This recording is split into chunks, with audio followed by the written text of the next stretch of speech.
ಎಲ್ರಿಗೂ ನಮಸ್ಕಾರ. Welcome to my blog. After a long time ನಾನು ನಿಮ್ಮ ಮುಂದೆ ಬಂದಿದ್ದೀನಿ. ಇದು ಚಿಕನ್ ಲಾಲಿಪಾಪ್. ಬನ್ನಿ ಹೇಗೆ ಮಾಡೋದು ಅಂತ ನೋಡೋಣ. ನಾನಿಲ್ಲಿ ರೆಡಿಮೇಡ್ ತೇಜು ಕಬಾಬ್ ಪೌಡ್ರ್ ತೊಗೊಂಡಿದ್ದೀನಿ. ನಾನಿಲ್ಲಿ 3/4 kg ಅಷ್ಟು ಚಿಕನ್ನ ತೆಗೆದಿಟ್ಕೊಂಡಿದ್ದೀನಿ. ಅದಕ್ಕೆ 2 ಪ್ಯಾಕೆಟ್ ಅಂದರೆ ರೆಡಿಮೇಡ್ ಕಬಾಬ್ ಪೌಡ್ರನ್ನ ಯೂಸ್ ಮಾಡ್ತಾ ಇದ್ದೀನಿ, ತೇಜುನ. ಆ್ಯಂಡ್ ಚಿಲ್ಲಿ ಪೌಡ್ರನ್ನ 1.5 ಸ್ಪೂನಷ್ಟು ಹಾಕೋತಾ ಇದ್ದೀನಿ. ಆ್ಯಂಡ್ ನಮಗೆ ಖಾರ ಎಷ್ಟು ಬೇಕೋ ಅಷ್ಟು ಹಾಕೋಬೋದು. ಇದು ಸಿಂಪಲಾಗಿ ಮಾಡೋ ಅಂಥದ್ದು. ಆ್ಯಂಡ್ ಇಲ್ಲಿ 1 ಸ್ಪೂನ್ ಶುಂಠಿ ಬೆಳ್ಳುಳ್ಳಿ ಪೇಸ್ಟು, ಇದು ಮನೇಲೇ ಮಾಡ್ಕೊಂಡಿರೋ ಅಂಥದ್ದು. ಆ್ಯಂಡ್ ಉಪ್ಪು, ರುಚಿಗೆ ತಕ್ಕಷ್ಟು ಉಪ್ಪು ಎಷ್ಟು ಬೇಕೋ ಅಷ್ಟು ಹಾಕ್ಕೊಂಡು ಆದಷ್ಟು ಲಿಮಿಟೆಡಲ್ಲೇ ಹಾಕ್ಕೊಳ್ಳಿ. ಆಮೇಲೆ ಬೇಕಾದ್ರೆ ಟೇಸ್ಟ್ ಮಾಡಿ ಕೂಡ ಯೂಸ್ ಮಾಡ್ಬೋದು. ಆ್ಯಂಡ್ ಇದಕ್ಕೆ ಕಾರ್ನ್ಫ್ಲೋರು ಯೂಸ್ ಮಾಡ್ಕೊಂಡಿದ್ದೀನಿ 1 ಟೇಬಲ್ ಸ್ಪೂನು. ಆಮೇಲೆ 2 ಮೊಟ್ಟೆನ ಯೂಸ್ ಮಾಡ್ಕೊಂಡಿದ್ದೀನಿ ನಾನು. ಎಲ್ಲ ಇಂಗ್ರೀಡಿಯೆಂಟ್ಸು ಹಾಕಾದ್ಮೇಲೆ ಚೆನ್ನಾಗಿ ಮಿಕ್ಸ್ ಮಾಡ್ಕೋಬೇಕು. ಯಾವ ರೀತಿ ಅಂತ ಅಂದರೆ ಅದು ಸ್ಮೂತ್ನೆಸ್ ಆಗಿ ಬರಬೇಕು. ನೋಡಿ, ಈ ಥರ ಬರಬೇಕು. ಚೆನ್ನಾಗಿ ಮಿಕ್ಸ್ ಮಾಡ್ಕೋಬಾರ್ದು. ನೀರು ಒಂದು ಹನಿ ಕೂಡ ಹಾಕೋಬಾರ್ದು. ಈ ಥರ ನೋಡಿ, ಕಲರ್ ಈ ಥರ ಬರುತ್ತೆ. ನಾರ್ಮಲಾಗಿ ಎಲ್ಲರೂ ಮಾಡೋ ಅಂಥದ್ದು ಇದೇ ಥರ. ಬಟ್ ನಾನಿಲ್ಲಿ ಏನೋ ಒಂದು ಸ್ಪೆಷಲ್ ಆ್ಯಡ್ ಮಾಡ್ತೀನಿ, ಲಾಸ್ಟಲ್ಲಿ ಗೊತ್ತಾಗುತ್ತೆ ನೋಡಿ.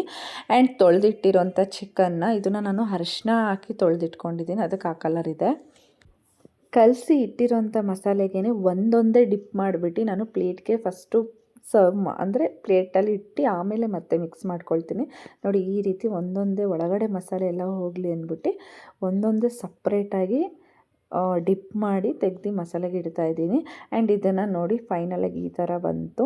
ಆ್ಯಂಡ್ ಒಂದು ಸ್ವಲ್ಪ ಹೊತ್ತಾದಮೇಲೆ ಅದೇ ಮಿಕ್ಕಿರೋಂಥ ಚಿಕನ್ ಜೊತೆ ಹಾಕಿ ಫುಲ್ಲಿ ಮಿಕ್ಸ್ ಮಾಡ್ಕೊಳ್ತಾ ಇದ್ದೀನಿ. ನೋಡಿ, ಈ ಥರ ಚೆನ್ನಾಗಿ ಮಿಕ್ಸ್ ಮಾಡ್ಕೊಂಡಾದಮೇಲೆ ಇದನ್ನು ಒಂದು 10ರಿಂದ 15 ನಿಮಿಷ ಅಥವಾ ಅರ್ಧ ಗಂಟೆ ನಾವು ಮ್ಯಾರಿನೇಟ್ ಮಾಡೋದಕ್ಕೆ ಬಿಡಬೇಕು. ಹೇಗೆ ಅಂತಂದರೆ ಫ್ರಿಜ್ಜಲ್ಲಿ ಇಟ್ಟರೆ ಮ್ಯಾರಿನೇಟ್ ಆಗುತ್ತೆ. ಇಲ್ಲ ಅಂದರೆ ನೀವು ಹಾಗೆ ಇಡ್ತೀನಿ ಅಂದರೂ ಇಡ್ಬೋದು. ನೀರು ಬಿಟ್ಕೊಳ್ಳುತ್ತೆ, ಹಾಗಾಗಿ ಫ್ರಿಜ್ಜಲ್ಲಿ ಇಟ್ಟರೆ ಬೆಸ್ಟ್ ಅಂತ ಹೇಳ್ತೀನಿ. ಫ್ರಿಜ್ಜಲ್ಲಿ ಮ್ಯಾರಿನೇಟ್ ಆಗೋಕ್ಕೆ ಬಿಟ್ಟು ಒಂದು 20 ಮಿನಿಟ್ಸ್ ಇಟ್ಟೆ ನಾನು.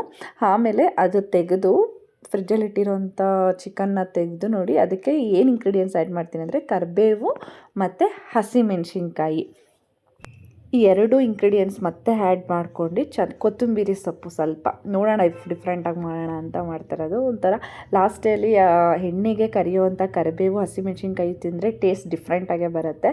ಹಾಗಾಗಿ ಕಲಸಿ ಇಡ್ತಾಯಿದ್ದೀನಿ. ಖಾರನೂ ಅದಕ್ಕೆ ನಾವು ಮುಂಚೆನೇ ಹಾಕ್ಕೊಂಡಿರ್ತೀವಿ, ಹಾಗಾಗಿ ನೋಡ್ಕೊಂಡು ಹಸಿಮೆಣ್ಸಿನ್ಕಾಯಿನ ಹಾಕ್ಕೊಂಡು ಮತ್ತೆ ಒಂದು ಸ್ವಲ್ಪ ಕಲಸಿ ಎಣ್ಣೆಗೆ ಬಿಡಬೇಕು.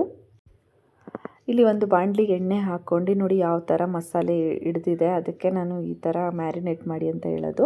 ಬಿಡಬೇಕಾದ್ರೆ ನಾವು ಈ ರೀತಿ ಬಿಡಬೇಕು. ನೋಡಿ, ಲಾಲಿಪಾಪು ಸ್ಕಿನ್ ಮೇಲೆ ಕವರ್ ಆಗಿರುತ್ತೆ, ನಾವು ಹೀಗಿದು ಮಾಡಿ ಈ ಥರ ಬಿಡಬೇಕು. ಯಾಕಂದರೆ ಲಾಲಿಪಾಪ್ ಶೇಪ್ ಈ ಥರ ಬರುತ್ತೆ, ಹಾಗಾಗಿ ಚಿಕನ್ ಲಾಲಿಪಾಪ್ ಅಂತ ಹೇಳೋದಕ್ಕೆ.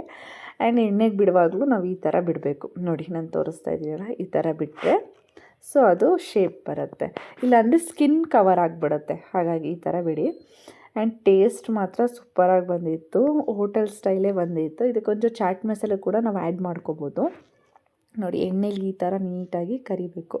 ಫೈನಲಿ ಈ ಥರ ಬಂದಿದೆ ನೋಡಿ, ರೋಸ್ಟ್ ಆಗ್ತಾಯಿದೆ. ಆ್ಯಂಡ್ ಇದನ್ನು ತೆಗೆದು ನಾನು ಒಂದು ಬೌಲ್ಗೆ ಹಾಕ್ಕೊಳ್ತಾ ಇದ್ದೀನಿ.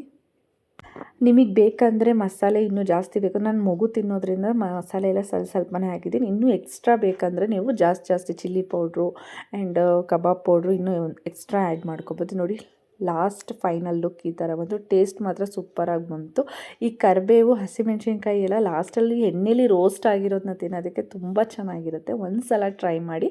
ಆ್ಯಂಡ್ ಯಾರ್ಯಾರು ಸಬ್ಸ್ಕ್ರೈಬ್ ಆಗಿಲ್ಲ ಬೇಗ ಸಬ್ಸ್ಕ್ರೈಬ್ ಆಗಿ. Thank you.